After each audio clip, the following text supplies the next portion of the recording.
স্থানীয় সময় শনিবার রাত 1:45টায় যখন গভীর ঘুমে আচ্ছন্ন কারাকাসের বাসিন্দারা পরপর 7টি বিস্ফোরণে কেঁপে ওঠে ভেনেজুয়েলার রাজধানী ও এর আশেপাশের এলাকা।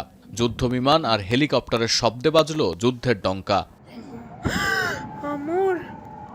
এ সময় আতঙ্কে ঘর ছেড়ে বাইরে ছোটাছুটি করতে দেখা গেছে বাসিন্দাদের। ব্রিটিশ বার্তা সংস্থা রয়টার্স বলছে, বিস্ফোরণের জেরে কারাকাসের দক্ষিণে সামরিক স্থাপনার কাছাকাছি কয়েকটি এলাকায় বিদ্যুৎ সংযোগ পুরোপুরি বিচ্ছিন্ন হয়ে গেছে। এছাড়াও রাজধানীর উত্তরে লা গুয়াইরা ও মিরান্ডা রাজ্যের উপকূলবর্তী শহরে বিস্ফোরণের শব্দ শোনা গেছে বলে দাবি ভেনেজুয়েলার স্থানীয় গণমাধ্যমের। মাদুরোর সময় ফুরিয়েছে। হাতে গোনা আর কয়েকদিনের মধ্যেই ভেনেজুয়েলায় অসম্পূর্ণ কাজ শেষ করবে যুক্তরাষ্ট্র।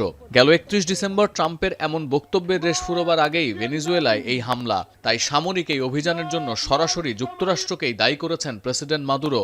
হামলার নিন্দা জানিয়ে দেশজুড়ে জারি করেছেন জরুরি অবস্থা।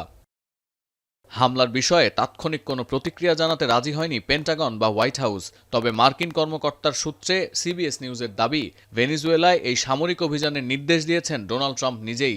নির্দেশনা আছে সামরিক স্থাপনায় হামলারও।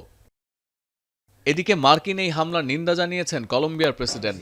আঞ্চলিক নিরাপত্তার প্রশ্নে ও বড় ধরনের সংঘাত এড়াতে মধ্য এবং দক্ষিণ আমেরিকার আঞ্চলিক সংস্থা এওএস এবং জাতিসংঘের মধ্যে জরুরি বৈঠকের আহ্বান জানিয়ে এক্স বার্তা দিয়েছেন তিনি। সতীর্থ কর্মকার, এখন বিশ্ব। সানবিট সব দিবে সামাল। সানবিট ম্যাজিক প্রেস ডিশওয়াশিং এর মাথা ঘোরানো সলিউশন।